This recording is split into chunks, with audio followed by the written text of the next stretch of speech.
Hey, everybody. Welcome to Unlocking Wealth with Short-Term Rentals. I am Bill Faeth, the founder of Build Short-Term Rental Wealth, and I am joined by my good friend David Perez, who is What's up, one of man? the foremost CPAs and experts on tax and real estate investing. David, how are you today, my friend? I'm doing great, man. And just to clarify, I do tax strategy. Tax strategists and CPAs totally different today, man. You know what? That's true. That's my bad for that. You're right. Where are you at today? Are you in Texas? I am in Texas at my office today, man. And you are where? I am about 13 miles south of Nashville. What's the name of the city? Brentwood, Tennessee. Oh, okay. Okay, cool. I was actually just in Nashville about, 2 weeks ago. I was in Nashville 2 weeks ago. I love Nashville. I love the area. I spoke at an event there for real estate agents and brokers. It was a cool event. Nice. Awesome. Yeah, Are you ready to dive in? Yeah, man. Let's talk some short-term rental and some strategy. All right. So everybody, if you are watching on David's channels or my channels, YouTube, Instagram, Facebook, wherever you're at, most importantly, this is interactive. Ask questions. But really, where are you from? Let us know what city you're from. And are you already investing into short-term rentals? That's something that'll help us give a little context. Just say hello. We want this to be interactive, right, David? Yes, sir. Yeah. Where's everybody from in the world? Are you investing in real estate? If you're looking to be an STR, put STR in the chat, or just put RE if you're in real estate and maybe you want questions answered about this particular type of investments. Because, Bill, it's funny, but, when people talk about real estate, there's so much to talk about. You can talk about commercial, you can talk about multifamily, single family, small multifamily. But I mean, STR is where it's at. Wouldn't you agree? 100%. I will share. I don't really talk about it a whole lot. I've been in commercial real estate. I've done mega, 5-6 acre, 55,000 square foot buildings in my career. I started in long term, like most people. David, I think almost, especially if you're like of our age, most people were indoctrinated into real estate in the LTR space.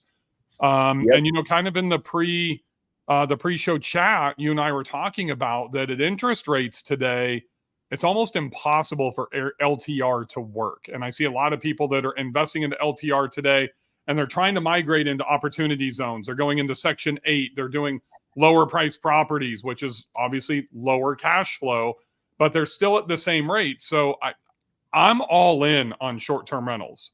I'm all in on taking multifamily and converting them to short-term rentals and doing boutique hotels and doing that type of stuff. I think we need that cash flow. As you said earlier, we can get the same level of tax benefits, but if we look at four things, and I know you kind of focus on the four quadrants, right? And I'm going to kind of put you on the spot, and I just want to jump in. How are you advising your clients to start with combating the high interest rates when they're investing into real estate today?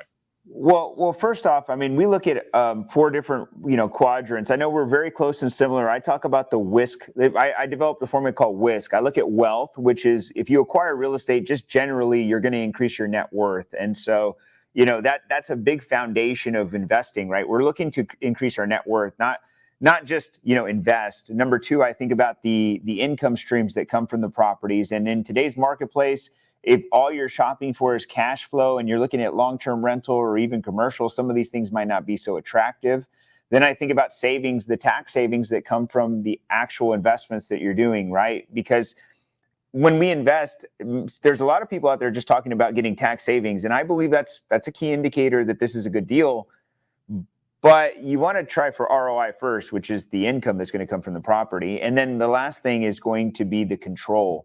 I think real estate has a very good control component. If you're a traditional investor, if you've been in the market or you've been in any other asset class, most asset classes are out of your control. If you put it in the crypto, like some people talk about, I mean, what do you really know? How much can you control there? If you put it in any other asset like retirement accounts, you really don't have a lot of control. So I like real estate as a control. And so when I ask people, or when I get asked by a client saying, David, like, what should I be thinking about?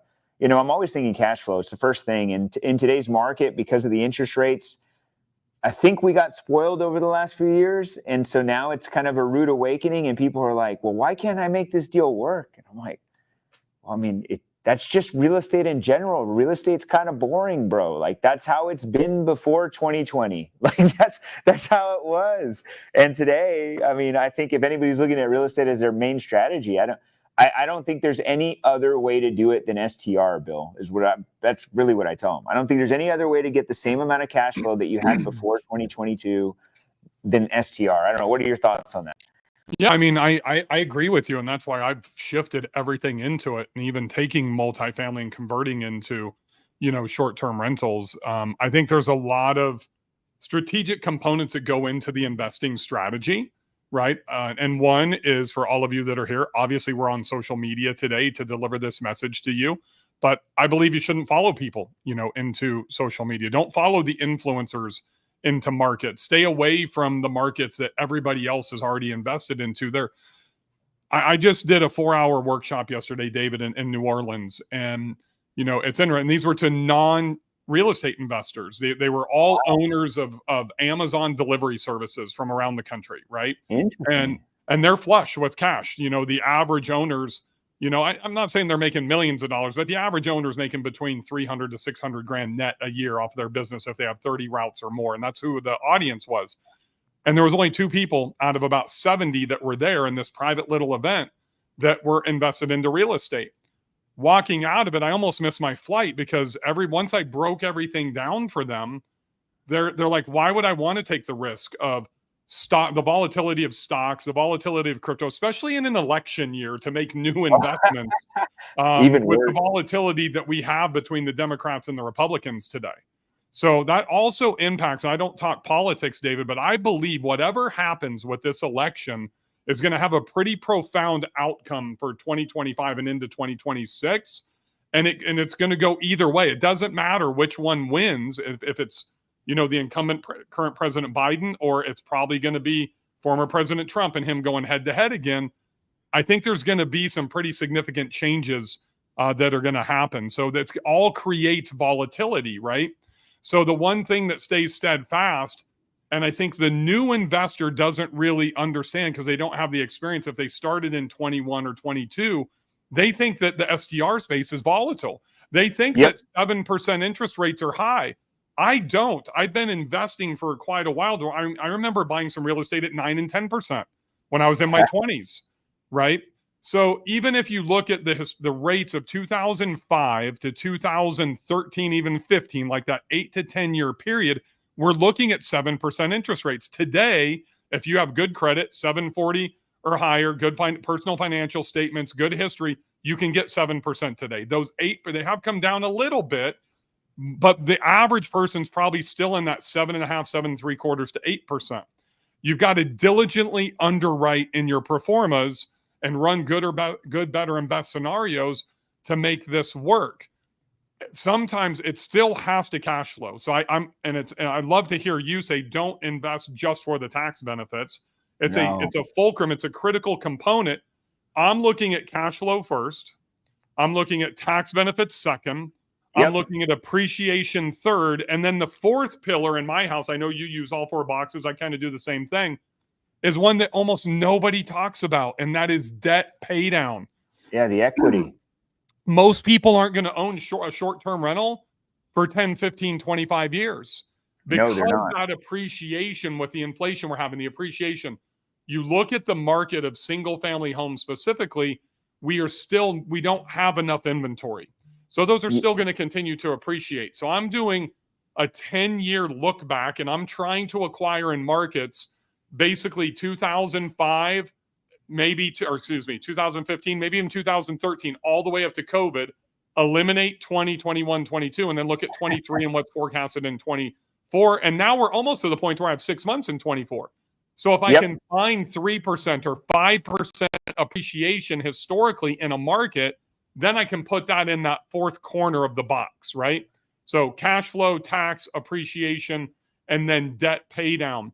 And debt pay down for me, there's not a lot of people that talk about this, maybe outside of like Pace Morby, is I'm not really concerned about interest rate. What I'm concerned about is the amortization of my principal and interest over the first 3 to 5 years of a loan.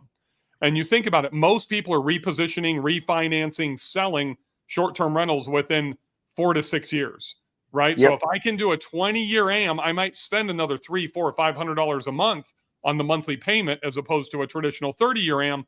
But if I can increase 15, 20% debt pay down, that creates more equity, and I have a much faster and more viable way to be able to reposition.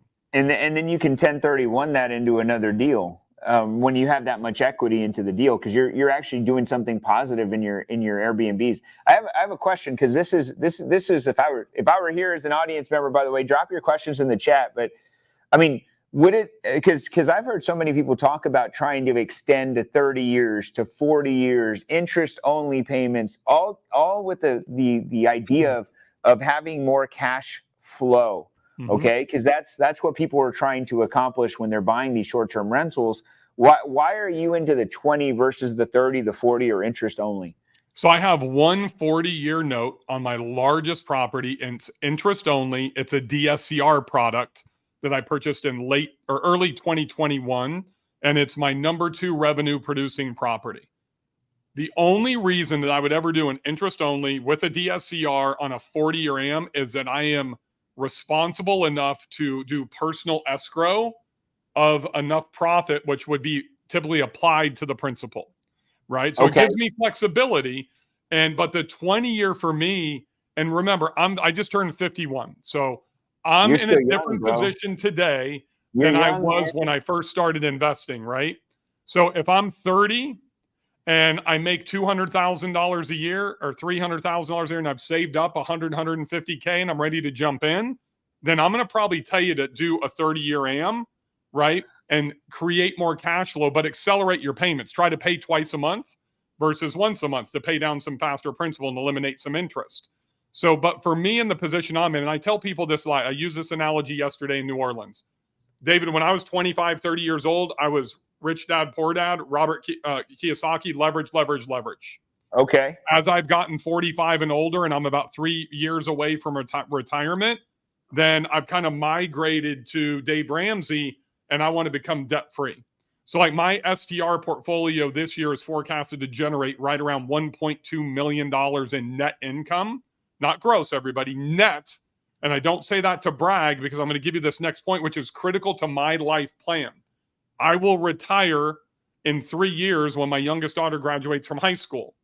I have $3.57 million in debt on that short-term rental portfolio. So I'm trying to keep that cash flow at the same rate of the date of my retirement. So I have roughly 3.6 million. I'm scheduled to generate 1.2 if I need to buy a property, sell a property to stay to where I can pay it off in 3 years to become debt-free. I have a real serious question. What are you going to do with like the remaining 70 years of your life? 70? I don't know if I can live to be 120. I mean, I'm all in on 10X Health and Gary Brecka. And, I've lost about 80 pounds in the last year. But if I don't want to live to be 120. Honestly, I want to live to be about 75 to 80, but I want to fucking crush my life between 50 and 75. Right. I mean, I want to ski. I want to snowboard. I want to go to Switzerland. I want to do all the shit that people wait too long to do to have a healthier life now, if that makes sense. I want to share this real quick, because this is a case and example. When I got into the tax industry, this is about 16 years ago. And in my second year, I was leasing an office space, and the landlord was 99 years old. Okay. 99. He showed me the space. And and I said, "Oh, okay, nice to meet you." And I said, "How old are you?" He said, 99 years old. And I said, "Okay, cool." And he goes, "Well, I got to go because I got a tea time in about 15 minutes. And I'm like, "A tea time?" He's like, "Yeah, man, I still play golf. I still go hard." So he played golf until he was 102 years old. And the only reason that he stopped is because his wife passed away. And he felt bad going to the golf course because he just felt bad doing it. So he stopped playing, and he actually passed away at 106. Wow. But the guy was living it. So the reason I'm just joking with you is because, dude, you're going to live, bro. You're going to go real long, man. You're probably 120. Easy. Easy, dude.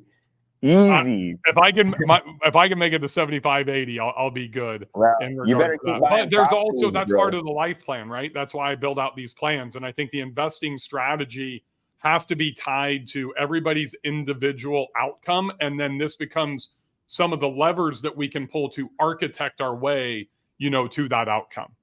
I agree with you. Well, STR, by the way, for anybody who's watching, the short-term rentals is such a great strategy for investing in let's call it high interest rate environments. And I like how you mentioned, going back, interest rates used to be higher. The only change that I see today is there's been interest rates higher than there has been today than ever before. There's in the 18s, 15s, but the challenge that I see is that when those interest rate environments existed, property values hadn't skyrocketed like they had at the last 3 or 4 years. I mean, our appreciation has gone significantly higher. So what I like, though, is if you're in the STR space and you can pay down the debt faster, like you mentioned with the 20-year amortization schedule, I think in 3 to 5 years, if somebody was just getting into the game and they just bought a property this year, the rates are going to be lower. And you can either refinance and then get in. If you want to get in at 30, you can come in at 20 and refinance, and your rate will obviously probably not even change the payment. The payment will probably be the same in 3 years, but you'll be paying it off in a sooner portion. So you're making me think about how we would strategically purchase properties right now, because so many people are sitting on the sideline. They're just, Bill, I guarantee you get people all the time that just tell you well, I'm just going to wait until these interest rates go down. And then what's going to happen, and you probably know this, is as soon as the rates go down, guess what happens to property values? They go up again. And so you missed your chance. I think we're seeing some rates now, David, that are just eking under 7, right? I just got pre-qualified at 6.85%. And wow, we're seeing DSCR products that are below 7.25 to 7.5 now. It's not going to be long. Now, I can't guarantee it's going to happen before the election, but within a year, I believe that we will see rates that will be in the high 6s, maybe even mid 6s. When that becomes accessible to the general public, we're going to see millions of people jump into the market, right? And I think the people on the sidelines don't understand that. And one of the reasons that you should do it now is because appreciation isn't slowing down. Now, there's certain markets that have been hit hard, like Scottsdale, Arizona, and stuff like that. But that's I think it's pretty much hit the bottom. I'm an investor right now in that Cape Creek, Scottsdale market, because a lot of the properties have taken 25 to 30% hits, already. Wow. But if you really, I think one of the other things, I want you to kind of talk about this real quick. People that are not the top probably 10% of the savvy real estate investors out there don't understand that part of their investing strategy, if they're strictly looking to make financially driven decisions, it shouldn't just be beach or national park or whatever. No. What about land value versus dwelling value, David? I mean, those are two huge things that people, as a general community of investors, don't understand enough how that impacts their tax benefits. But by the way, me and you are so in line, because I talk about all the time, location is more important than anything. Because the appreciation is what's going to be there, and the exit strategy is tied to that. Eventually you're going to want to exit a property. I mean, maybe not. I mean, who knows? But if you want to, for any circumstance, you can get out of the deal. Now, I see Max asking a question about short-term rental loopholes, and STRs afford such a great tax advantage. And yes, there is some component of self-managing, or maybe not self-managing, but some requirements of time that you must give to these properties in order to benefit in the tax realm when it comes to buying real estate. And STR affords this to W-2 earners, to business owners, to retirees, anyone who's making money and wants to offset it with real estate. STR is the strategy today. There are multiple strategies. In fact, there are 4 main strategies that I apply for real estate to get the benefits, but the one that applies to everyone universally is STR. And it's such an easy one to do. So if you're going to self-manage, we're not talking about self-manage where you actually have to go clean and repair yourself, but you do have to manage the property at 100 hours in a given year. That's the standard. You must manage, so you could manage the manager, you can manage the cleaning people, you can manage the repair company, you can manage the things that go on at the property. That is called managing. And as long as you do a minimum of 100 hours and 1 hour more than anyone else, so if you have a cleaner, just track their hours. You got a manager, track their hours. You got to do 1 more hour than them. And then that's it. You qualify. Now, there's some other limitations. 14 days in a given year you cannot use for personal use, more than that. But the way you get around stuff like that, Bill, is you bring a bucket of paint when you go stay at your Airbnb. You figure it out. And so this is the strategy to deploy and employ. Now, just one last thing before I let go of the strategy. There's only one thing you should always make sure is the average stay at your rental needs to be less than 7 days, the average stay. So that means if you're using other sites besides like Airbnb or VBRO, and you're using things like, what's the one? What is it called? Like Furnished Finder for midterms or something? There you go. When you go into the midterm world, that does impact your ability to qualify for STR. So you just got to be conscious of these things. And that's why it's very important. If you're going to do this, you have to have professionals in your corner. Talk to Bill about location. Talk to Bill about what to be doing and looking for. Talk to Bill about, strategizing the business plan. But then work with a tax advisor who can help you make sure that what you're doing makes the most sense. So I wanted to hit that. Agreed 1,000%. Mike and Scott and Brian, thank you for asking. I just posted a link for everybody. Somebody was asking, how can we get more, David? I'm doing 3 summer boot camps. June 1st here in Nashville. June 10th, me and David are going to be together in Dallas. And then June 12th, David and I are together in Los Angeles. We believe this is so valuable and so important. If you look right here, I'm going to give you 50% off. All you have to do is use that code BC for boot camp, BC50. That works for David. That works for Bill. That works on any of the pages. And I'm going to post the link right here in the chat for you as well. I just posted that. So if you go to this link and use the code BC50, you can get 50% off. And I would highly recommend trying to get to Dallas or trying to get to LA. David and I are both going to be there. These are going to be 7-8 hours each day, hardcore boot camps, education, along with execution. And I think that's the different thing. This is not a conference.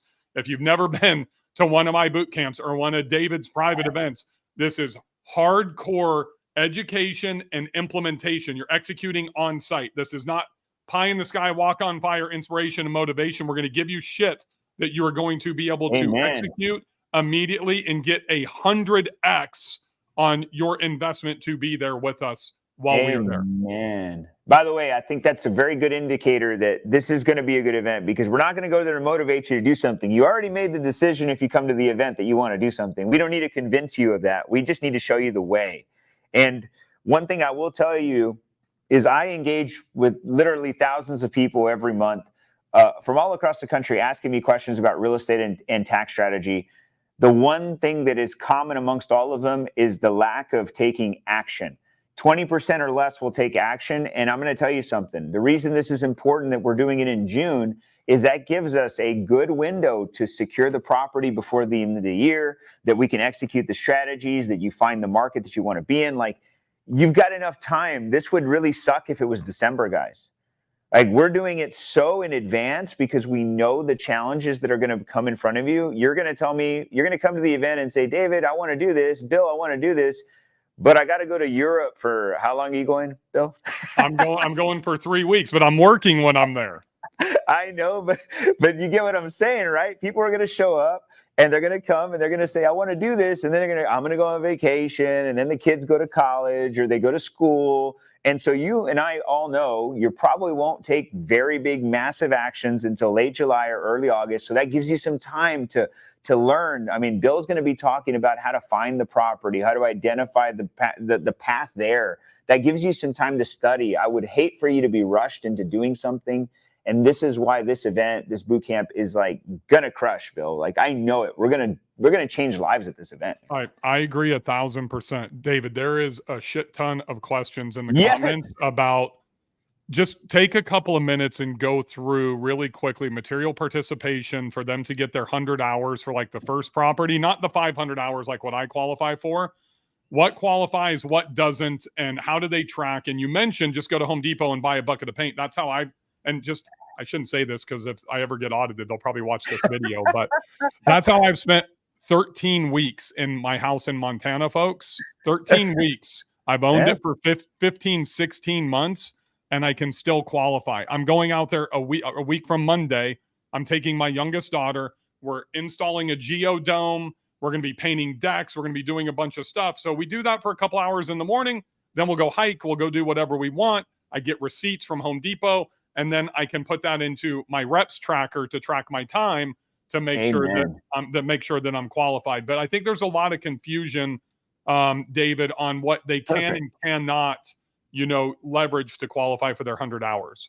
Perfect. Well, first off, you have to have a property. So there is no you don't qualify for time unless you own a property. Okay, so you can't consider the boot camp time. You can't consider those things of research time. It's really when you acquire a property, the time and the clock begins. Can they use the education, the boot camp, if they already own for their hours? Yes, if you already own and you're already moving, absolutely, because this is part of getting better for your STR. Now, we would cite it as educational expense, but it was for the pursuit of making more money. Just remember that as long as it's for the pursuit of making more money and adding value to your property, it does qualify. But if you haven't got one yet, that's okay. We can always do it. If you acquire before the end of the year, we'll go backdate it, okay? But here's what I want you to know. You got to qualify by owning a short-term rental or a property that you then deem short-term. And the way it's deemed short-term is the average stay in a given year, the average night somebody would rent is less than 7 days. That's the first thing. Then once you own the property, your job is to manage or maintain or materially participate at some level, at least a minimum of 100 hours in a year. 100 hours. That seems like a lot, but I mean, if anybody's ever gone manually to set up an Airbnb site, a VBRO site, or to furnish a property or to maintain it or to set up the Wi-Fi and the garbage and the light, all those things take hours. I mean, they literally do. Now, I'm not trying to discourage you to do this. I'm just telling you, it takes time. I mean, it takes 3 hours just to put together a fucking Adirondack chair. You already know. So it's like the 100 hours is actually pretty easy to get. You could go there and spend the weekend before you rent it out, painting, cleaning, taking pictures, doing videos. I mean, that's already 15, 20 hours in a weekend. Like you've already got halfway, a quarter there. So that's how you start. And the way we like to track this is anybody who's going to help you in the property, such as a property manager, a cleaning company, repair and maintenance, you just want to keep logs of those people. And I think you mentioned you use an app. Bill, what app do you use? There's Reps Tracker. Honestly, I don't use Reps Tracker. I use a Google Sheet. That's what I'd recommend. And that gives me way more flexibility, and I can control my timelines and my data entries not time-stamped. So basically, I can go to, and somebody asked a question here that I want you to answer here in a second. So I will use Google Sheets, and then I will transpose everything into Reps Tracker. Yeah, I give our clients a Google Sheet, and what we do is we track, date, location, which is the property, the activity, and time spent. It's very simple. If there's a credit card or some sort of purchase that can correlate with that, we just have, evidence if we want to put it there. That's all we do. I mean, the IRS isn't going to look at this log or evaluate the log unless you're going to get under audit, right? And that's not. I mean, we just want to plan for that, but it's not probably going to happen. And so what we do is we keep the 100 hours at the end of the year. We track our 100 hours as long as we meet the stay requirement, as long as we had 100 hours and one more hour than anyone else, we qualify for the rep status or for the short-term rental loophole status. That's what we qualify for. What question were you talking about, Bill? So somebody asked, and like those personal days, do they have to work 4 hours minimum? And then if they don't, is it classified as a personal day by the IRS? So technically, yes. Now, what I would tell you, though, is you get 14 days no matter what, okay? So you get 14 days in a given year that you can use for personal time. Now, in extent of that, if you want to go extend past that, then all you have to do is give it a 4-hour day. That's what the IRS technically calls in a day. So you use 4 hours of painting, maintenance, repairs. I mean, honestly, it's easy to do it with just pictures and videos. I mean, you could go out there every 3 months and you want to take pictures and evaluate the property. You want to update the photos on YouTube, on Airbnb or VBRO. You want to go out and get updated in, maybe change out the filters. You can do anything as long as you can justify 4 hours in a given day, which, I mean, usually when I do things, I'm kind of slow, right? You don't have to be so fast. You don't have to be so efficient in this manner. And it gives you the opportunity to use the Airbnb. Now, I would just tell everybody here, you have to also think about this as a business. Now, Bill is a unicorn here in some respects because he's got so many properties that he can pick where he wants to go and do things. But if you're buying your first one, I would just tell you, it is supposed to make you money. So you're not just buying it to have, just this one place to go stay. I want you to make money on the property because then ultimately you can transition those profits to buy your next one. And then that's when you become, this mogul and go stay here at this property and stay here at this property. But in the interim, I want you to think about this as a money-making business that also has tax benefits. I hope that, what do you think about that, Bill? Yeah, 100%. And I think that one of the fundamental mistakes that people make, David, is that they think they're making a financially driven decision, but it's really, they get emotional and it's really a lifestyle asset, and they're not ready to purchase a lifestyle asset. So I think the most important thing before anybody buys property number 1 or property number 6 is to make the decision of what bucket that acquisition is going to fall into. Is it going to be lifestyle asset, or is it 100% financially driven decision? And it can be a lifestyle asset to where you're just trying to short-term rent it to pay for itself. That's fine, but that falls right in the middle, right? So we have to eliminate the emotion before we get into the throes of identifying properties, negotiating, getting under contract, designing, and blowing the budget. Right? Yep. So make that decision first. I see way too many people that are trying to buy lifestyle assets before they can truly afford it. They think that they have $150,000 sitting in the bank, that they can just go put that into a lake house or a beach house. Well, I'm going to tell you, buy one or probably at least 2 cash flowing properties through a financially driven decision first. So that will pay for the first lifestyle asset. I don't believe we should buy lifestyle assets unless we're independently wealthy prior to getting in, until usually around number 3. Now, if you really want to execute my 550-250 plan, which is growing $250,000 in net income and 5 properties over 5 years with only 1 upfront investment, there's no room for the lifestyle asset there today. You get the lifestyle asset after you've hit that final number. So be patient and wait 6 years. So if you want to get out of that $200,000 or $300,000 W-2, put that lake property, that ski and chalet, that beach cottage on hold, achieve your financial goals first, then go invest into the lifestyle asset.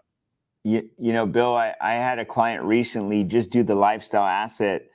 They bought an Airbnb near Disney because they have children, and their children love Disney, and they're going to use it all the time. And I was like, man, the uniqueness about them, which I'll tell you is super cool, and maybe this is an idea for someone else, is they are going to maximize the 14 days because they spend probably 2 months at Disney because they have 2 special needs kids. And so what they did is they bought an Airbnb property or a property to convert to Airbnb right outside of Disney somewhere. I think it was Kissimmee or something. And they actually outfitted it for special needs children. Wow. Which I think is such a good niche. Just to be clear, guys, I thought it was killer, and it made sense for them because their children are going to use the property. But they told me, here's something cool, Bill. Like, this is so cool. They're part of these communities on social media, like these groups that have special needs kids. And the moment they closed on the property, they went to the group and they were like, we have a new special needs property specific for kids with these types of disabilities. And we're going to put it up for rent. And here's the link. They sold out the whole year. That's because it's unique. It was great, dude. Like, I thought that was so incredible. But here's what they're doing now. They're buying another property for the lifestyle because they realize that they are going to make so much cash on this one deal that they can now afford to do the lifestyle investment, like you said. So what you said is just spot on, dude. Like, it's another reason that I invest into pods in individual markets. Meaning I only invest into vacation rental markets that me and my wife want to spend, portions of our retirement in. So I go in and I typically have 2 to 3 properties in what I call a pod. I learned this from Reg Booth, my business partner in Glow Golf, or Glow in the Dark miniature golf course business. And he was franchisee number 2 in Pizza Hut back in 1968. Wow. And he had over 200 with his partner, Bill Bennett, at one time. So they invested with 2 to 3 locations within a 15 to 20 mile trade radius over the span of almost 50 years. They bought and owned all the real estate, every location. But you think about this, I think it was like 189 locations at their height. Wow. They never had a general manager, David. They had assistant managers in each of those 3 locations and 1 district manager. That saved them an average of $32,000 in the early days, all the way up to like $55,000 a year. So let's just call it 40 grand on 189 stores a year over like 45 to 50 years. We're talking like $15-16 million over a run rate by creating those efficiencies. So I took that model, and this is how I invest. I'll make the financially driven investment first. And if it's a huge super property that can spin off 100,000+ in net income, then I might make that lifestyle asset second. Typically it becomes third. 2 financially driven properties first, then the lifestyle asset comes third. Wow. So that way the first 2 are going to pay for it and continue to cash flow if I decided I wanted to live there full time. Right. So that's why I do pods, also to mitigate risk, like at the beach. I don't want to have 9 properties within a 1-mile trade radius on the panhandle and get wiped out, by Sally that swept through there in 2020. By a hurricane. 100%. So there's a lot of things to consider in that investing strategy. I want to jump back real quick. I want you to answer this, because we were talking about material participation, and this gentleman says he does not agree. Buying and furnishing, setting up is not counted in your 100 hours. He says that's an audit risk. So when I'm furnishing, he's saying when I'm furnishing my property and physically putting that Adirondack chair together and furnishing it, do you agree or disagree with that? I disagree with that. It is part of your participation in the project. It absolutely is. What I would tell you, here's what I want you guys to know. Like we can all go back and forth and say, well, is, going by and just driving by and checking it part of material participation? Is going in and changing a lock? I just want you guys to know something. The IRS is not auditing the log to say, oh my God, like this is minutes and things. And so I'm trying to give you some nuance here that it all comes down to what you can defend in court, right? Is it ordinary and necessary for you to do these activities for the everyday operation of your business? Because in Airbnb, the reason that you're getting the ability to offset your tax liability by depreciating assets like real estate, by utilizing this short-term rental loophole, is because it then deems this activity not necessarily just real estate, it's a business activity. And business activities have their own governing rules. And it all goes back to, is the activity that I'm performing ordinary and necessary for the function of this business? And to me, without a bed or a table or lamps or things, you can't rent the property. So if you're participating in that, that's on you, man. You can do that. Agreed. I couldn't disagree with that at all. We can all have, by the way, we can go back and forth about what technical things are. If you're it sounds like in some cases we overthink these things. And I don't mean that to disrespect anybody. I just mean you just overthink it. Like it just means, look, pay attention to the people that, if you do 140 hours, who cares? Then if 40 hours were something that maybe wouldn't be deemed qualified, you still met the qualifications. If you're just trying to race to 100, it's probably because you got into the game too late. That's why you got to do it now. That's why coming to the boot camp and starting the process now gives you adequate and sufficient time between here and the end of the year to be able to do these investments, to participate in the property, and to get the best tax savings. Wouldn't you agree with that? 100%. Here's a question for you. Is it better to set up a management company for the STR? So I guess what I assume Rick is asking is, should I set up an S Corp or an LLC and flow, my income through a management company? I would agree with that. Absolutely. In fact, the way we structure our real estate holdings for our clients is we always want to have the real estate owned by a company or an asset holdings company. It's not a management company. It doesn't do business or transactions. It just holds the asset.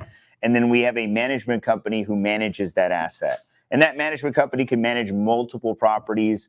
But all the funds come into this property management company, and you sign a lease agreement, or a management agreement rather, between the management company and the asset holding company. And that alleviates a lot of liability. But what it also does is it makes it a lot cleaner for tax purposes. And then if you start generating enough revenue like Bill has, I'm assuming he's got an S Corp management company that he uses to pay his wife and help to do other things. I don't know if that's how you set it up, but that's what I would recommend. So what in that setup, David, what is your recommendation? Because a lot of people make mistakes and they try to do it on their own through LegalZoom and that type of stuff, and they end up turning their passive income into non-passive income. Correct. Well, that's true, right? You could also go in the wrong route by going S corp and turning things into non-passive income. But here's what you don't want to do. You don't want to own property in an S corp or C corp. So if anybody gives you that advice, you don't want to do that. All real estate should be owned by either a single member LLC or a partnership. These are two entities that can be owned. They could be disregarded entities if they're not even doing anything with taxation. But you definitely want to have a management company. Depends on if it's going to be an S corp or an S corp or a partnership. It just depends on how you structure it. I would just say the way that passive income flows typically goes to your tax return, your 1040, and it goes to a Schedule E for most people. Okay. Now, if you talk to an attorney, I'm not an attorney. Talk to an attorney, they don't want that to happen, because anything that flows to your personal return, in the event of litigation, now you're exposing your whole personal return, which is all your assets. So it just depends on how much money you're generating to determine if we're going to go an S corp route, Bill. It determines. It also is going to also depend upon if you're going to have other things like salary for your children or not. If you're going to use other benefits, like for an example, if you're generating a lot of cash flow from these properties and you want to maybe have your health insurance paid for by your STRs, a management company that could be set up as an S corp would really work. Yep. But if you don't have enough revenue from it, I wouldn't do any of that. I would just let it flow to my personal return, let it get offset by tax, by depreciation, and it'd be fine. So I guess I don't even know how to answer this in some respects, because it's dependent upon your unique situation. Well, I think that's the thing that makes you amazing, David, is you're not just cramming a fucking system down somebody's throat. It's not one size fits all, right? I mean, I wear a XX hoodie. You might be an extra large or a large, or, there might be somebody wearing a XXX. So that's the thing where David, it's going to all be based on your situation, is how David would customize that for you. And just so everybody knows, and I don't even know if David knows this yet, but, he mentioned having an attorney that can communicate with your CPA or your tax advisor is extremely important. So if you're coming to Dallas to see David and I at the boot camp, we're also going to have one more special surprise guest that I don't think I've announced yet. And his name's Mr. Jeff Hampton from STR Law Guys, who's going to jump in with David and I for a few hours. And you're going to not only just have me from the investing side, the optimization side, the market selection, the underwriting, the revenue management, all that type of stuff. You're going to have David on the tax side and his investing strategy, but then we're going to have Mr. Jeff Hampton on asset and liability protection as well. So that's kind of the trifecta, my friends. Jeff is the man, by the way. Jeff is the man. I love talking to Jeff, by the way. We actually, since I'm not an attorney, guys, just to be clear, and I'm sure Bill uses Jeff on everything too, I go to Jeff. He's our guy. When we're trying to structure things properly and make sure it's all done right, we go to Jeff. So that guy is he's gonna blow your mind. That's incredible. Thanks for sharing that with me. Yeah, absolutely. I do use him for everything. And I mean, even if I just have a contract question, or I almost went into a lawsuit with a land dispute about 2 weeks ago with my neighbor at one of my STRs. And even though I had to hire a local attorney in that area, I still went to Jeff for consultation to make sure he was doing everything right and I was doing everything right as well. That's right. And we got it resolved. Thank goodness. That's right, man. So we're going to get a lot of people to this event. I think we only have limited seating. So if you guys are thinking about getting a ticket to our upcoming boot camps, where we're going to be breaking down STR, investing strategies, tax strategies, and even entity structure strategies, now that I know Jeff's going to be there, guys, this is it's actually an unbelievable deal in my opinion. I mean, if they use a 50% discount code, you guys can come to any of the 3 boot camps for $125. I don't know what you charge, David, but mine are usually $1,000 to $1,500 for 2 days. That's right. And I think you charge roughly the same. So that's literally whatever that is, like 95%.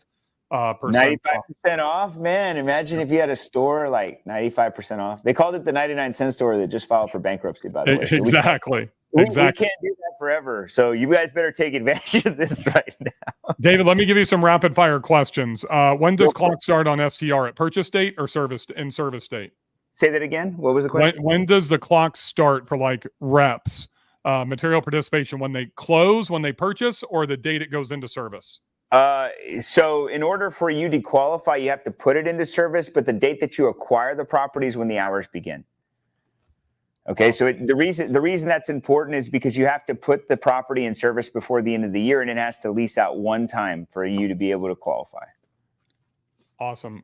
Tim C, how about monitoring and adjusting pricing online and answering questions from guests? Does that count for material participation? Absolutely, anytime. Remember, material participation is equal to ordinary necessary.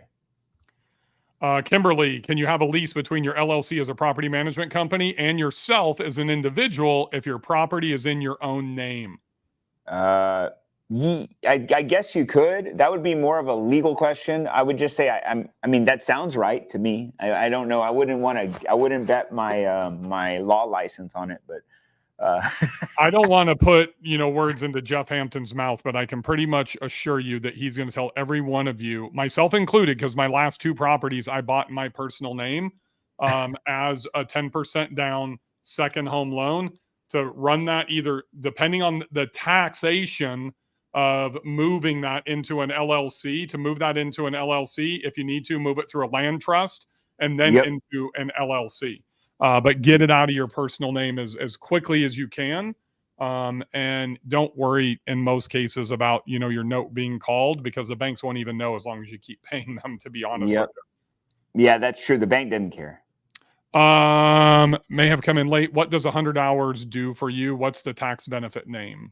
Oh, it's called the STR loophole, and loophole is really an unintended consequence. Okay, just to be clear, you're not going to be able to Google or go to the IRS code and type in loophole, because they're not going to describe it in this way.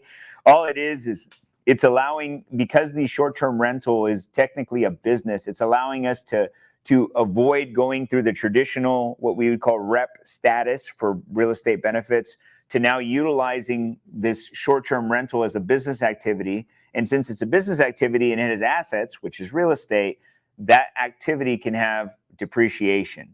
And those assets, which is the property, gets depreciation that then carries forward to your personal return. And because it's a business, not just an investment, it now has the ability to offset other income, which that could be W-2 wages or business income. Great answer. So this is a pretty long one, Philip Munoz. Basically the cost segregation, the poor man or lazy man's 1031 has been a popular topic lately. General example scenario. For many people who bought in 2021 and did a cost seg and took 100% bonus depreciation. If you now want to reposition and level up to a better property, does a cost segregation or lazy 1031 really make sense when bonus depreciation is only 60% now and you likely have a good amount of appreciation, say $200,000? So I think that's a long question, but I would just say this: you didn't take 100%. Well, you did take 100% of year one depreciation, so that was probably equivalent to 25 or 30% of the asset value. And the asset value is the purchase price plus capital expenditures minus land value. So whatever that came to, and it's usually about 25% of that. And that's what you took. Now, the longer that you own the property, the less impact of depreciation recapture is going to be. Typically around 5 years, just to be clear, the offset of depreciation recapture isn't that crazy. Now, for a lazy 1031, obviously, if you don't have that, if you have a plan for that money, I would always 1031. If you don't have a plan, then I would take the lazy man. And by the way, when they say lazy man 1031, what they're really saying is, instead of moving your $200,000 in equity onto the next deal through a traditional 1031, just take the 200K in hand and try your best by the end of the year to buy another property to offset the tax liability. And it would be unique to see how much dollars in recapture, because it would be based on the cost segregation study itself. Some are very aggressive depending on the type of property. I couldn't tell you which one's the better strategy without actually seeing how much depreciation was given to you in year one. But I would just tell you, the lazy man is not my favorite. I would just say it's just not my favorite. I would use the 1031. It's cleaner. It's easier for me to see it go through, and it's technically the right way to do it. And because what will end up happening, Bill, is most people will say they'll do the lazy man and they don't acquire anything in time or put it into service in time before the end of the year, giving them a full taxable capital gain of that $200,000 in this case. So I'd rather just be technical about it and just go out, find another property. Timing is critical in that. And Philip, that is one thing that I will be breaking down for you, because that's it depends answer from David and I. It depends on your personal situation, right? It depends. There's a lot of things that go into this. And if you have $200,000 in equity and you paid $500,000 for the property and you have a $300,000 delta or a basis, right? Are you going to pull cash out? If you need cash, that's the only thing I get worried about with people with 1031s, David, is if they're young, they don't have enough capital. You're basically kissing that money goodbye. And there's these levers that I look at that should help you determine, based on your financial, wherewithal, your whole net worth, your whole liquidity at the time that you're doing this, the time in the year, as David is mentioning, very important. Can you pull this off by the end of the year? Number two, what's your income? How stable is that? How old you are? All of those things should play into your decision-making process. And that is one thing I'm going to kind of give you that roadmap, a document that you can go through to fill out to determine, should you go lazy man's route or should you do a 1031 route? Because that is really not for me or David or anybody else to answer for you. We can guide you down that path, but you need to look at, because there's risk involved, right? What happens if that 1031 is 90% of your net worth and then you lose your job 6 months after 1031ing, and you need that capital. So there's a lot of things that have to go into making that decision. That is part of the long-term investing strategy. And that's a critical component to my 550, 250 strategy, right? So all of those things, that's what I want you guys to understand. It's not just about buying real estate. It's not just about putting it on Airbnb and Vrbo. It's not just about cash flow. It's not just about tax benefits. Everything stacks together, right? And when you really comprehend how to do that, that's how you can build that amazing long-term wealth through short-term rentals. Yeah, I think you did hit the nail on the head. It's the way I like to say it, Bill, is that things that involve wealth are not cookie cutter. When you're trying to do something right, you've got to customize something that makes sense for you and your unique situation. And if anybody gives you advice that is based on what you said, this is how you do it, I would just say I'd run, because that means they're really not giving you catered advice to your unique circumstance. Because I've never seen a tax return that looks the same ever. And I mean, we've done over 50,000 tax returns. There's never been one on my desk that I'm like, oh, I've seen one like this before. Like, it's totally different, right? Every single one. Same thing about properties. Even though they may be 4-bedroom, 3-bath, the location is different. The cash flow will be different. It's just different. So we got to make sure that we make these things catered and custom to your unique situation. And I'll cover some of the, I'm going to cover all the tax benefits. I'm going to cover the strategy. We'll even do some case studies, and I'll show you the impact of a cost segregation study on your unique situation there live at the boot camp, guys. Love it. Brandon, just so you know, the 10% down was on second home loans. I use Brenna Carls, who's actually going to be here at the Nashville boot camp. If anybody wants to learn everything you need to know about DSCR products, Fannie Freddie, second home loans, commercial loans, all of that different type of stuff. Brenna and the Mortgage Shop is actually sponsoring this whole summer boot camp tour. She's going to be here educating in Nashville. David and I, along with special guest Jeff Hampton, will be in Los Angeles and Dallas. Those are making up the 3 boot camps. I do not have anything else scheduled at this point for boot camps. I typically only do 3 in a year. These are the 3 that I have on the docket right now. I've got a couples retreat in Puerto Rico in August. And then that's pretty much it so far for this standpoint. What I will explain to you is, if you need, whether you come to Nashville or not, you really need to follow Brenna Carls and the Mortgage Shop, because she is a giver like David is. She is a giver like I am. She will literally take your call and help you navigate that financial perspective of what you can get. And the thing is DSCRs, it used to be there was like usually a 2-point delta between, a standard rate and a DSCR rate. Everything is so close now that you guys just need to shop and look at where you get the best points, where you can get the best interest rates, all of those things. But one of the big things that I'm going to be delivering at all 3 of these boot camps is creative financing. My next door neighbor in Montana, Pace Morby, and I talk about this stuff all the time. He's the king of creative financing. And I'm not talking about going down the owner financing or even the sub 2 route, just using traditional loan products and how to get creative to where you can build cash. And I'm just going to give you a little precursor here. I've bought and sold 71 short-term rentals to date in my career since 2015. My average seller credit is just under $27,000 average.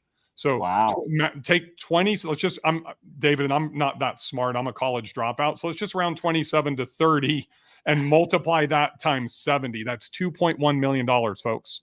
$2.1 million that I've generated in 8 years of investing that has allowed me to really just accelerate that strategy to go to that $18.8 million STR portfolio. If I didn't know how to do that, I would not be sitting here telling you about this today, because I've started with one investment, just like I teach in the 550-250 plan. And when people say, oh, Bill, I can't do the $50,000 in net income, because I only have $100,000, there's the other levers that you have to pull to be able to get there. And you're going to learn how to do that. You're going to learn all the tax strategies from David at these boot camps. I've got to let David go. I know I need to go. I've got another appointment scheduled. If you're watching this on the recording on David's channels or on YouTube or whatever, just tag me or David. We'll keep an eye on it. We want to help every single one of you that's out there, whether you can or cannot make it to the boot camp. But if you are coming to one of them, and just to reiterate, Nashville, June 1st, Dallas, Texas, technically Southlake, June 10th, June 12th is Los Angeles. Both David and I are going to be in Dallas and LA. Use the discount code, which is BC50.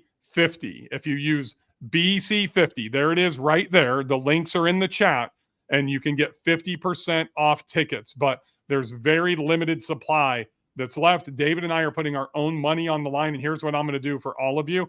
I will give you a no questions asked 100% money back guarantee out of my pocket. I will have $100 bills in my pocket. If by 1 o'clock in the afternoon, when we get done with lunch, you've already gone through more than 50%, you say, this isn't for me, give me your fucking workbook. No questions asked. I'm going to give you a hug. I'm going to take a selfie with you. And I'm going to say, this guy didn't like it, and here's your $125 back. That's what I do with every one of my products, because I will over deliver. I know David's going to over deliver.